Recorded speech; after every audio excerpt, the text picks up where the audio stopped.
ఏంటి హార్దిక్ పాండ్యా, ఏంటి ఆవేశము, ఏంటి మ్యాచ్ అలా ఫినిష్ చేసావు? ఏమనుకున్నావు మరి హార్దిక్ పాండ్యా అంటే? అలా కాదబ్బా, కొంచెం స్లోగా ఆడి ఫినిష్ చేయాల్సింది. పాపం నితీష్ కుమార్ రెడ్డి ఉన్నాడు, ఛాన్స్ ఇస్తే ఒక 4 or 6 కొడుతుండే కదా. హలో, ఇక ఛాన్స్లు ఇవ్వడాలు ఛాన్స్ తీసుకోవడాలు ఏమీ లేవు. ఐపీఎల్ ఆక్షన్ దగ్గరకు వస్తుంది. ఈ మాత్రం హిట్టింగ్ చేస్తేనే ముంబై వాళ్ళకు ఫస్ట్ నన్నే రిటర్న్ చేసుకోవాలని గుర్తుంటుంది. వారిని అంటే ఇప్పుడు నువ్వు ఇండియా కోసం ఆడలేదా? నువ్వు ఆడింది ఐపీఎల్ కోసమా? అరే నాకు మీరెక్కడ దొరికారా బాబు? ఏది చెప్పినా నాలో స్వార్థాన్ని వెతుకుతారు. ఏదో అలా టైమింగ్ లో చెప్పేసాను అంతే. ఇండియా కోసం నేను ఎలా ఆడతానో ఈ ప్రపంచం మొత్తానికి తెలుసు. T20 వరల్డ్ కప్ మర్చిపోయావా? హలో, నువ్వు నేను పట్టుకున్న క్యాచ్ను మర్చిపోయావా? ఆపండి మీ గోల. 24 గంటలు సబతిపూర్లో కొట్టుకున్నట్టు అలా కొట్టుకుంటూ ఉంటారు. ఇద్దరు ఐపీఎల్లో ఒకే టీము, ఇండియాలో ఒకే టీము. కొంచెం కలిసిమెలిసి ఉండొచ్చు కదా. ముంబై ఇండియన్స్ టీంలో ఉన్న ఏ ఒక్కరితో కలిసి ఉండను నేను. నెక్స్ట్ సీజన్ లో నా కెప్టెన్సీ పవర్ చూపిస్తా, నేనేంటో నిరూపించుకుంటా. ఇప్పుడు ఐపీఎల్ గురించి ఎందుకు హార్దిక్ అన్నా, ఇండియా గురించి మాట్లాడు.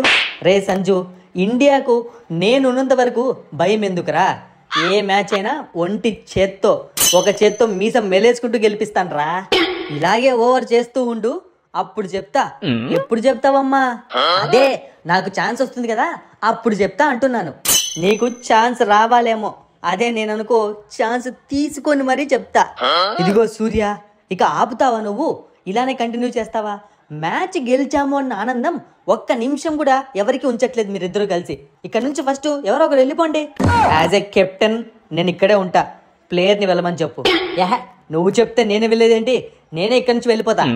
అమ్మయ్యా, బంగ్లాదేశ్ వాళ్ళకు చుక్కలు చూపించిన 3 వికెట్లు నా బౌలింగ్లో ఆడడానికి భయపడి చచ్చిపోయారు. అవునరా హర్షదీప్, భలే వేసావు బౌలింగ్. నువ్వు ఇలాగే మంచిగా బౌలింగ్ వేయాలి. 2026 వరల్డ్ కప్ కూడా మనమే గెలిచాలి. ఏమంటావు? నువ్వు ప్రతి మ్యాచ్లో నన్ను పెట్టుకో, మిగతా నేను చూసుకుంటా. హలో సూర్య, అతను ఎవరో 200 కొడతానన్నాడు, ఒకసారి ఇక్కడ పిలుస్తారు అతన్ని.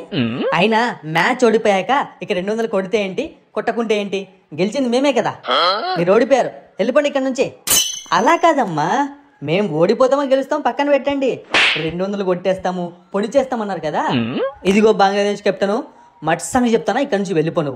ఇప్పటికే రన్అట్ అయ్యాను అని చెప్పి ఒక టెన్షన్లో పిచ్చ కోపంతో ఉన్నాను. అందుకే కదా చెప్పింది మ్యాచ్కి ముందు ఓవర్ యాక్షన్ చేయకూడదు అని. మీ బొంద ఏం కాదు. మీరు నా ముందు టార్గెట్ పెట్టారా నేను 200 కొట్టడానికి?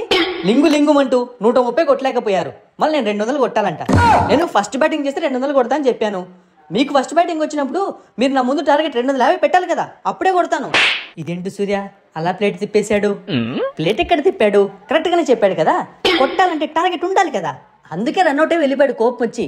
లేదంటేనా ఉఫ్ఫను ఊదేసేవాడు. వామ్మో, మీ ఇండియా వాళ్ళతో ఆడటమే కాదు మాట్లాడటం కూడా కష్టమే. సరే, సెకండ్ T20లో చూసుకుంటాను. ఒరే సంజు, చెప్పురా వాడికి సెకండ్ T20 కాదు, T20 వరల్డ్ కప్ వచ్చినా మనల్ని ఏం పీకలేడని. ఎందుకంటే హార్దిక్ పాండ్యా ఉన్నాడు. ఏంటి సంజు, ఇంకా వెళ్ళలేదా? మరి అక్కడ నుంచి ఏదో మాటలు మాట్లాడుతున్నాడు. బా, మీ ఇద్దరికి ఒక పెద్ద నమస్కారం. నేను ఇక్కడ మీడియేటర్ని కాదు, wicket keeper cum opener come Indian batsmen come Rajasthan Royals captain. ఏంటి సంజు అన్న, నన్ను టీంలోకి పిలుస్తున్నావా రాజస్థాన్ రాయల్స్ లోకి? లేదన్నా, SRH వాళ్ళు రిటైన్ చేసుకుంటారు. నిన్నెవరు పిలిచారా? ఇప్పుడు నువ్వే కదా కమ్ అన్నావు. ఇక్కడ భారీ బ్యాట్స్మెన్ నేనే కదా, నన్నే పిలుస్తున్నావు అనుకున్నాను. ఇక్కడ ఒక్కడు కూడా తిన్నగా మాట్లాడేవాడు లేడు. నేను వెళ్ళిపోతాను ఇక్కడ నుంచి. ఇక్కడ కొద్దిసేపు ఉంటే నాకు పిచ్చెక్కేలా ఉంది.